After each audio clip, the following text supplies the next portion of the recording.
Hey, my God. But God healed her. She knew that she was healed of her affliction. Thank you, Lord. And Jesus, immediately knowing in himself that power had gone out of him, turned around in the crowd and said, who touched my clothes? Now you know Jesus already knew who touched him. He was trying to get something to her. Hallelujah, Jesus. Hallelujah, Jesus. Hallelujah, Jesus. But instead, she went back in the crowd. He turned around and he said, who touched me? Who touched me? Now, it's going to be times where you connect with God more than somebody beside you may. You're going to feel something different.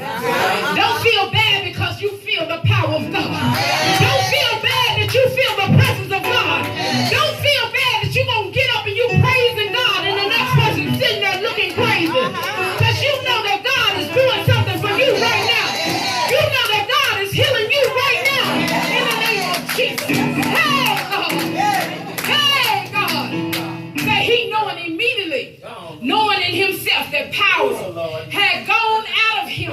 He knew that power had gone out of him. Turned around in the crowd and said, who touched me?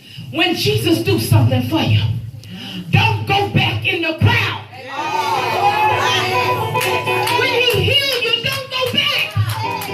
Don't go back in the crowd. You will come in. God will heal you. That's right. You don't see nobody no more for a long time because they went back in the crowd. But God healed him. She went back in the crowd, y'all. We can't go back in the crowd once we have experienced and connected with God like that. We can't do that because he's going to make sure, okay, I got to get you out that crowd. He looked around to the crowd. He said, who touched me? Now is your time to come back forth. It's not your time to stay in the crowd. Sometimes God's going to call you out of the crowd that you're in because you done got so comfortable in it. God's going to say, now is the time for you to do this. Now is the time for you to start teaching Bible study. When you say, no, I'm all right here. God said, no, come out the crowd.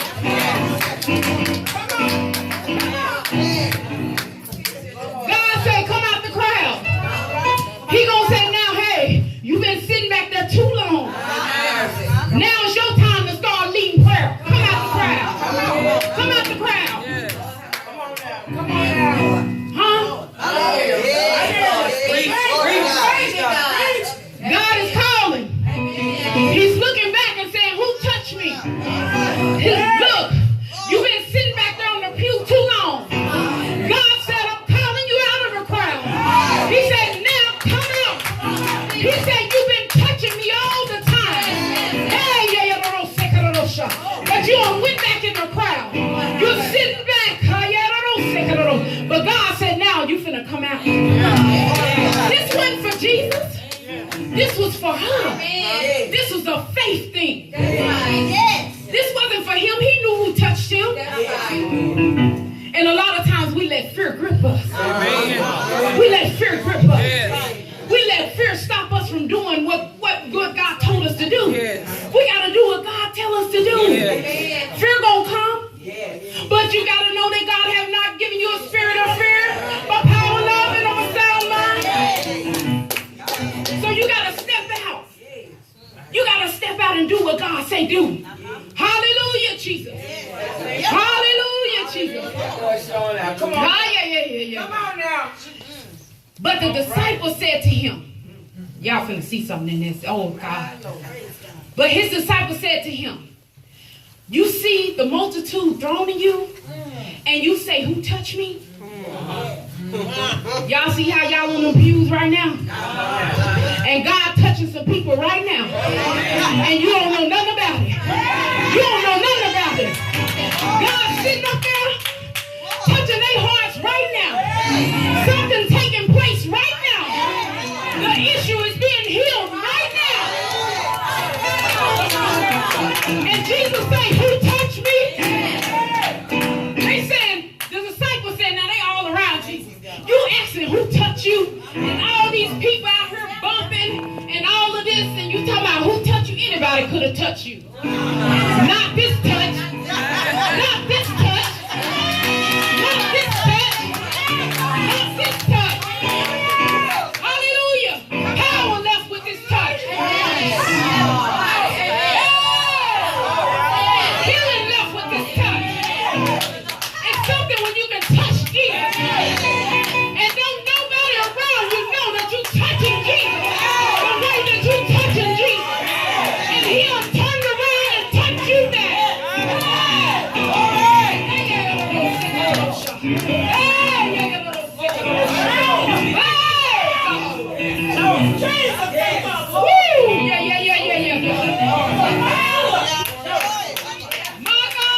He looked around to see her. Now he looked at her, y'all, who had done this thing. He looked around and seen who had done this thing. That let you know that he knew who had done it. He looked at her. He looked at her. But the woman, fearing and trembling, knowing what had happened to her, came and fell down before him and told him the whole truth. Look, you got to get to a point. I don't care who around, what's going on. You got to humble yourself. God, here I am, God. I'm going to touch you today, oh God. With everything in me, oh God. Oh God, I humble myself today, oh God. God, you make me whole, oh God. You do it through me, oh God. You do it in me, oh God. In the mighty name of Jesus, you got to humble yourself before God. Humble yourself before God. Hey, God. God, give us testimonies. We don't even tell them no more. We don't even tell them no more. We don't want nobody to know our business. We don't want nobody to know where we came from. Because we look so holy now. We look so holy now.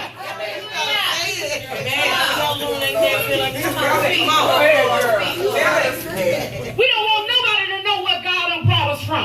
What he have done for us. We know we used to be a stank. Huh? Well, if you don't want to talk about you, let me talk about me. I used to be a saint. All of that. All of that. All of that. And I'm not afraid to testify of what God have done for me and where he brought me from. I was looking to 30 to 40 to life in prison 3 times. But God, I don't know who was praying for me, but somebody was praying for me. Somebody had me covered under the blood. I don't know who it was, but somebody was praying for me. Hallelujah. Hey, God. Hey, God.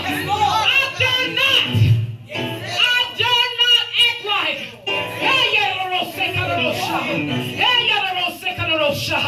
that I came from a dirty place. You made it see my dirt. That's because the blood of Jesus. He washed me. He cleansed me. He purified me from the inside out. I'm not the same, y'all. I don't walk the same. I don't talk the same. Hey, I've been changed so much, God. I've been changed. I humble myself before God. Hey, God. As my sister was talking about earlier, total surrenderance. I total surrender myself to God. Hey, God. He delivers me, y'all. On a Sunday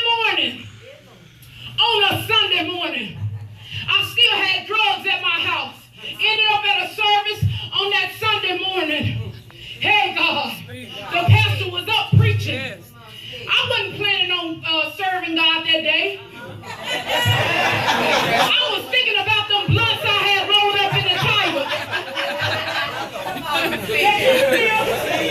I was back down that pew and I'm like, I'm ready to go. I'm thinking about them blunts. That man got the preaching and the anointing of God was on him. All I know, I was in the back of the church. I ended up on the altar. Hey, God. Ponytail was going from east, west, south, and north. But I didn't care. God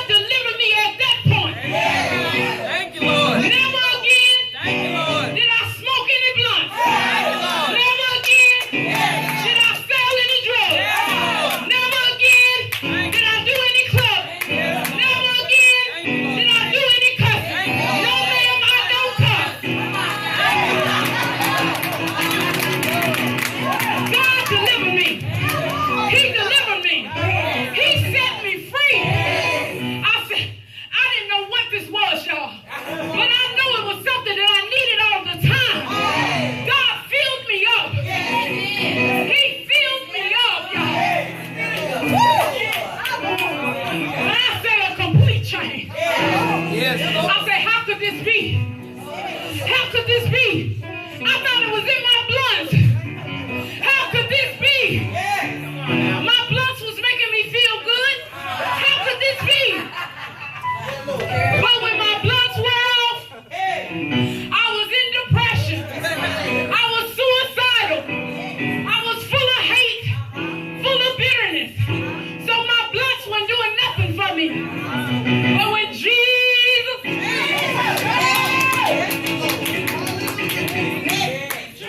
Jesus came in, change came in. I'm home. Like Sister Joyce, I'm home. I'm home. I am home.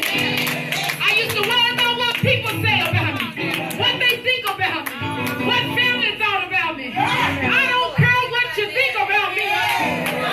All I know is He loves me, and I'm already accepted in the beloved.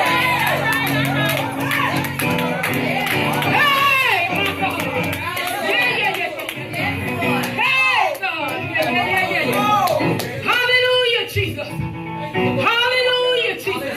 So she humbled herself, y'all.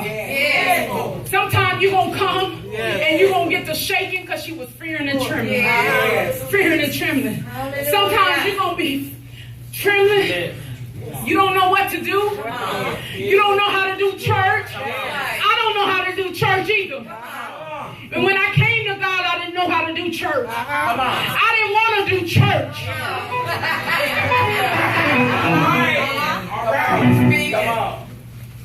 You're going to come, yes, Lord, and you're going to be trembling. You're going to be shaking because you don't know what to do. You're like, God, I want to serve you.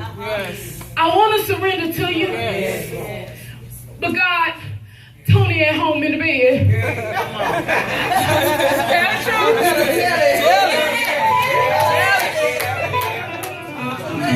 God, I got that 12-pack of Budweiser in the fridge. Can I just drink that first? Can I just tell Tony that it's over with? Yeah, can I just talk to him a little bit?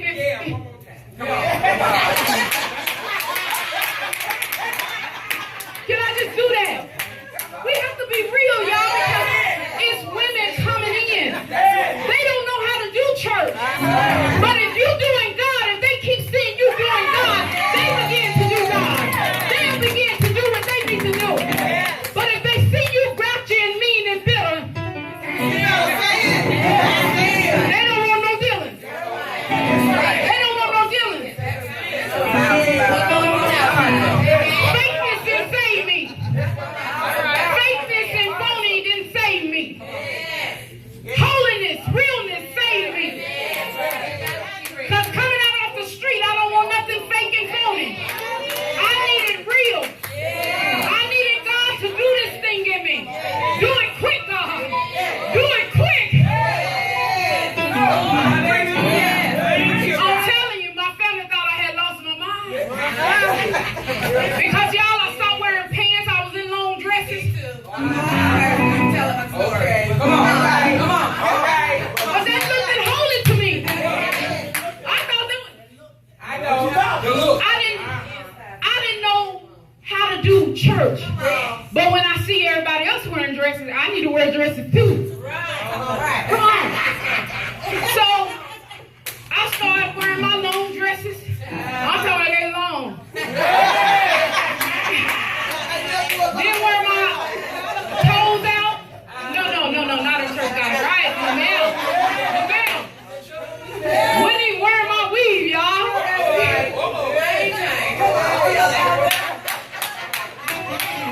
Then I would look around and say, how some of these women gonna get a husband? They have church all the time.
And God stopped me in my track one day.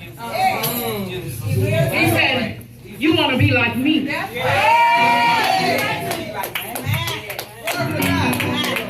I had a black suit. Real true story. I had a black suit. And I didn't have many clothes when I came to God because I know I couldn't wear tank top, blue jeans, and all that in Church God of Christ. They wouldn't have me. And I had a black suit. And God said, I want you to wear it every Sunday. Cecile right there, she know I ain't lying. He said, I want you to wear it every Sunday. And I said, God, what? I said, they're going to talk about me. There you go again, thinking about what they think about you. So I told my husband about it, and I went in the room and I prayed that day, y'all. And I stayed in there a long time praying. I was like, God, what's wrong with me? God said, you're going to be like me. You're going to build this relationship with me. I wore that black suit. I wore it, y'all. And I was like, God, how long?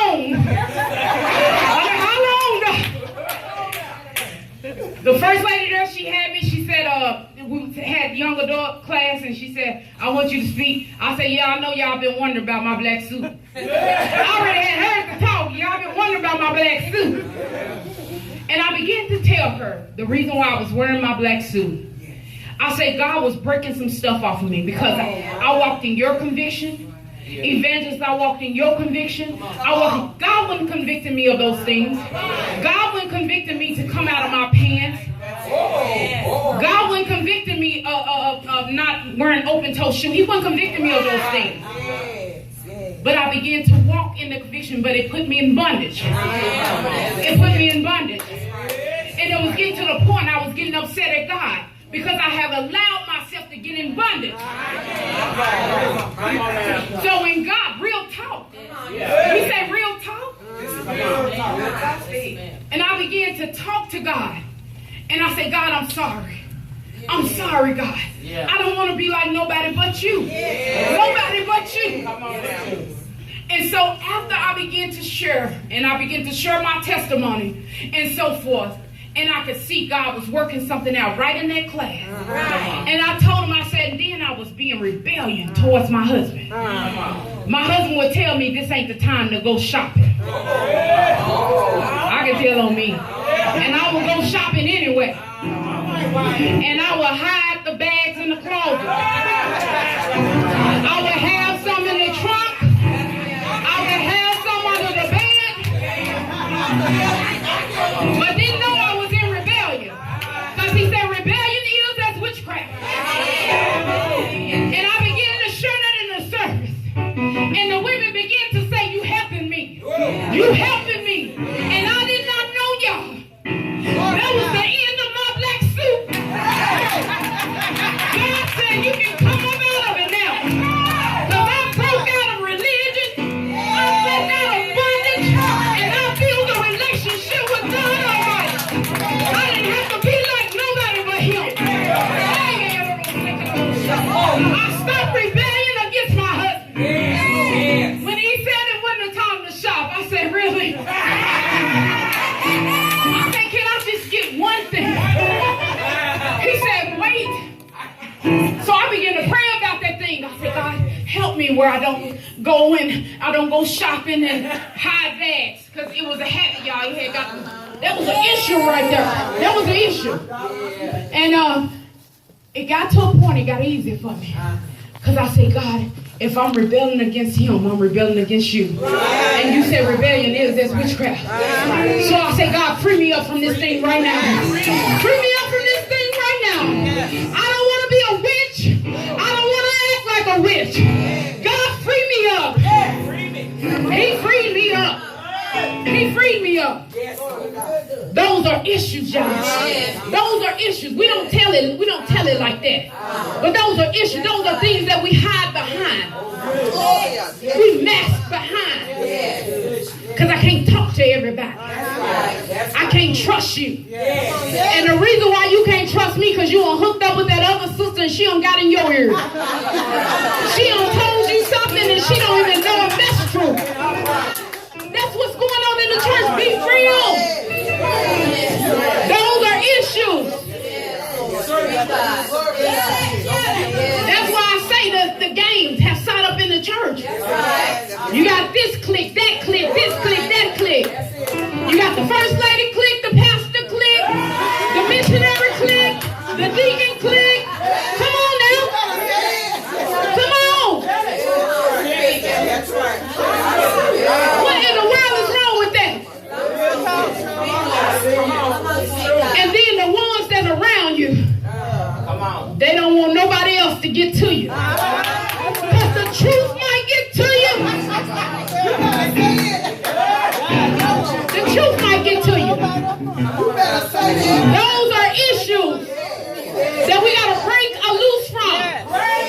Because it's not keeping unity. And that's why we're not seeing the power of God move. We're so used to just coming in doing church. Service after service. Where's the miracles? Where is the miracle?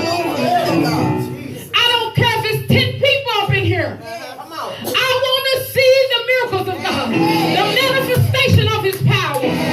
My God, my God. But this unity is stopping it. It's stopping it. We can't see the power of God. That's the reason why we don't see the sick coming into the house of God the way they used to. You don't even see the wheelchairs coming in the building anymore. Why is that? Miracles haven't stopped. Miracles have not stopped. They're still taking place, but we believe the lie of the enemy. Can't nobody do it but the doctor. That's what this woman thought. Couldn't nobody do it but the doctor. But she heard about Jesus. If people hear about Jesus, they will know that he's a great healer. He has healed my body so many times. I had an operation. I had to get a mass cut out of my stomach the size of a melon. I didn't even know that I was sick. My 4-year-old daughter put her hands on my stomach one morning. She said, Mama, you need to go to the doctor. I said, I'm going to go. She began to speak in tongues, stirring lips, put her hands on my stomach and say, Mama, you need to go to the doctor. She was getting ready to go to school. When she left out the house, I hit the floor. I was in so much pain. I ended up in the St. Vincent Hospital. They told me you have to go into emergency surgery right now, but we got to move you all the way to Baptist. And I was like, for what? For what? They said it's a mass in the size of your stomach, the size of a melon. And it done pushed into your intestines where it's causing you to bleed inside your stomach. That's why you're in so much pain. I said, God, no. I called my husband. Long story short, I ended up over there. I had the surgery and so forth. God healed me just like that. I was back up like it wasn't nothing. So I know that God is a healer. Sometimes you're going to have to go and see the doctor. You're going to have to see their report and then put their report to God's report and see what the report of the Lord is. And I thank God for healing me. Because I would have waited a little while longer. I don't know if I would have died in the house. But God allowed me to hit the floor. Hey, my God. Hey, I know him to be a healer. I know him to be a healer. I'm standing here right now. My neck and my shoulder was sprung last week. How in the world? How in the world? I end up in the emergency room. I'm like, oh, no, Lord. No. I said, I'm going to have to cancel. And then I was like, no. I'm going to be all right. I'm going to be all right. But God healed me. God healed me. I have no pain. God healed my body. He's a healer. We got to know that he's a healer. Hallelujah, Jesus. Oh, my God. And he said to her, daughter, your faith has made you well. Let me go back up. I skipped over something. And he looked around to see her who had done this thing. But woman, fearing and trembling, knowing what had happened to her, came and fell down before him and told him the truth. He said to her, daughter, your faith has made you well. Go in peace and be healed of your afflictions. First it was woman. Now it's daughter. She didn't know God at first. She didn't know him at first. It got to a point. See, he didn't live